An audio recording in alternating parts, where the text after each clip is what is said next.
Assalamualaikum warahmatullahi wabarakatuh.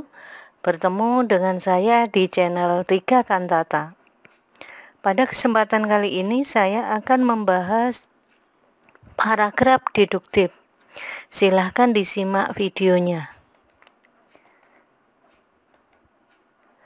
Paragraf deduktif adalah paragraf yang menempatkan gagasannya pada awal paragraf. Biasanya, paragraf deduktif terdiri dari sebuah pernyataan umum yang disambung dengan penjelasan-penjelasan. Maksudnya, paragraf deduktif membahas sesuatu yang umum baru kemudian menjadi khusus. Jadi, dari pengertian ini dapat disimpulkan bahwasanya paragraf deduktif adalah paragraf yang gagasan atau kalimat utamanya di awal paragraf. Jadi, biasanya terletak di kalimat pertama pada paragraf itu namanya deduktif. Mungkin untuk mengingatnya bisa depan, jadi di depan deduktif. Kemudian ciri-cirinya, 1. Kalimat utama terletak di awal paragraf. Jadi seperti yang saya sampaikan tadi ya, bahwasanya biasanya di kalimat pertama dalam paragraf itu. Kalimat disusun mulai dari pernyataan umum lalu disusul dengan penjelasan-penjelasan. Jadi biasanya apa yang diungkapkan dalam kalimat pertama sesuatu yang sifatnya umum, kemudian diikuti oleh hal-hal yang khusus ya. Atau juga biasanya dalam paragraf deduktif itu dicirikan kalimat pertama itu ada kata kuncinya, kemudian diulang-ulang dari kalimat penjelas setelah kalimat pertama itu ya, biasanya seperti itu ya. Sekarang kita lihat contohnya. Di sini contoh paragraf deduktif tentang kebudayaan. Ada beberapa varian dendeng di dalam masakan khas Padang. Salah satunya adalah dendeng balado. Makanan ini terbuat dari daging sapi yang dipotong tipis dan melebar. Daging sapi tersebut kemudian dijemur di bawah sinar matahari sampai kering. Setelah dijemur sampai kering, daging sapi digoreng, kemudian diberi bumbu berbahan dasar cabai atau biasa dikenal dengan bumbu balado. Ya. Di sini kalimat utamanya terletak di awal. Jadi kalimat pertamanya ini ada beberapa varian dendeng di dalam masakan khas Padang, salah satunya adalah dendeng balado. Jadi ini kalimat utama atau yang sifatnya umum, kemudian dijelaskan ya. Bukti dari kejelasan itu apa? Ini makanan ini. Jadi penjelasan itu bisa dengan kata tunjuk ini itu, atau menyebutkan misalnya di sini kata dendeng diulang lagi atau kata balado di sini ya. Jadi itu cara membuat koherensi dalam suatu paragraf. Contoh berikutnya misalnya, contoh paragraf deduktif tentang sosiologi. Orang pendiam tidak sepantasnya dijauhi maupun dianggap aneh, karena tidak selamanya orang yang pendiam adalah pecandu narkoba, berkepribadian sombong, penderita kelainan jiwa, atau seorang teroris. Orang pendiam hanyalah orang yang tidak pandai banyak bicara, sekaligus tidak terlalu senang berada di tempat ramai terlalu lama. Ya, jadi di sini kata kuncinya di orang pendiam, makanya diulang-ulang di kalimat berikutnya. Ada orang yang pendiam, kemudian orang pendiam, dan seterusnya. Ya, jadi itu merupakan paragraf deduktif karena kalimat utamanya di awal. Contoh yang lain misalnya paragraf tentang pekerjaan.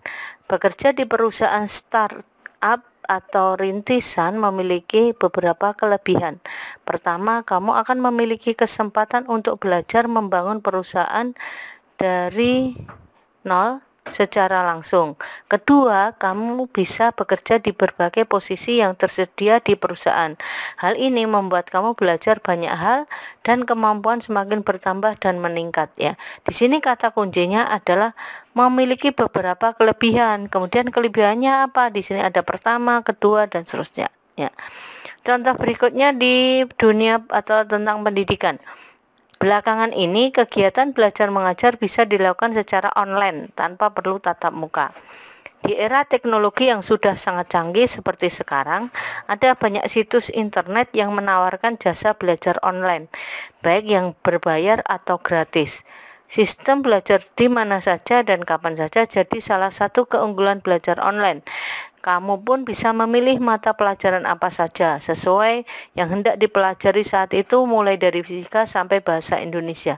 Ya, di sini kata kuncinya atau kalimat utamanya di awal yaitu tentang belajar online. Ya, di mana dijelaskan di sini ada jasa belajar online, kemudian ada di sini memilih apa saja keunggulannya seperti itu, ya. Kemudian ada contoh paragraf tentang narkoba. Penyalahgunaan narkoba bisa menyebabkan dampak negatif bagi yang menggunakan. Salah satu akibat yang ditimbulkan dari penyalahgunaan narkoba adalah adanya gangguan mental. Pengguna bisa mengalami kondisi mental yang membuatnya terlihat seperti orang gila. Narkoba pun jadi pemicu perilaku aneh para pengguna yang bisa merugikan orang lain bahkan diri sendiri.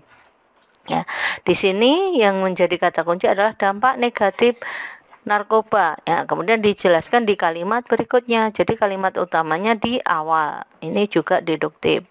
Kemudian tentang kecelakaan. Kecelakaan akibat kelalaian kerja masih sering terjadi. Sepanjang tahun 2016 tercatat sudah 15 orang meninggal dikarenakan kecelakaan kerja, terutama di pabrik-pabrik wilayah perkotaan. Korban meninggal tidak hanya berasal dari pekerja saja, tetapi beberapa warga sipil yang tinggal di lingkungan pabrik turut menjadi korban. Insiden kecelakaan tersebut banyak yang disebabkan konsleting aliran listrik karena pekerja yang lupa mematikan arus listrik saat meninggalkan pabrik. Ya, jadi di sini kata kuncinya adalah kecelakaan akibat kelalaian kerja. Selanjutnya contoh tentang internet. Internet sangat bermanfaat bagi manusia. Dengan kebebasan mengakses jaringan internet, kita dapat mudah mengetahui berbagai informasi di belahan dunia manapun.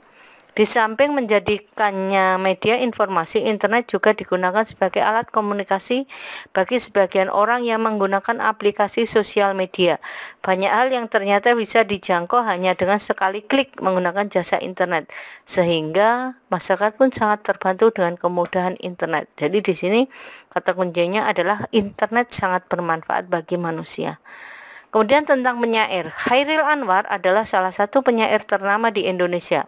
Penyair kelahiran Medan ini juga menjadi bagian dari sastrawan angkatan 45 yang terkenal selain Asrul Sani dan Rifai Apin. Puisi-puisi Chairil sangat dikenal dan dicintai masyarakat Indonesia. Salah satunya adalah puisi berjudul Aku. Ya, jadi di sini yang menjadi pembahasan adalah Chairil Anwar, ya. Paragraf tentang olahraga.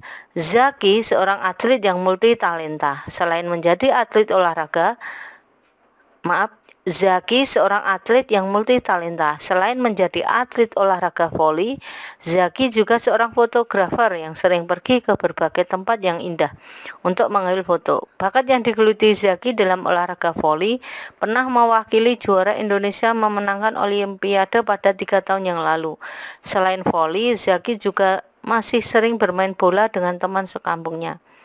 Bukan berarti dia tidak bisa dalam olahraga lain, justru dia mahir dalam beberapa bidang olahraga. Meskipun yang penting condong dari sosok Zaki adalah olahraga voli, tapi dia juga mahir di bidang olahraga yang lain seperti sepak bola, basket, renang, dan lain sebagainya.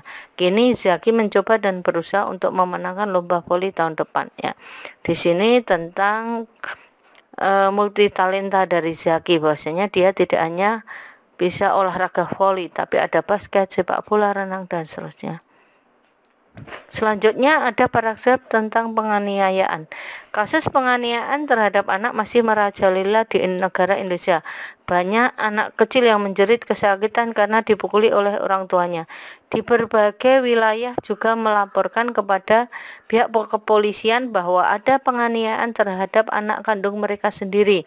Banyak warga yang tidak bisa berbuat apa-apa dan juga cuma hanya bisa prihatin melihat kejadian itu. Maka dari itu, untuk keberlangsungan hidup yang sejahtera diharapkan kepada warga yang melihat atau mendapati kejadian serupa bisa langsung menghubungi pihak berwajib, ya.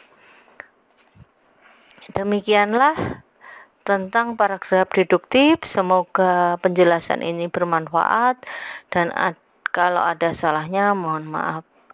Wassalamualaikum warahmatullahi wabarakatuh.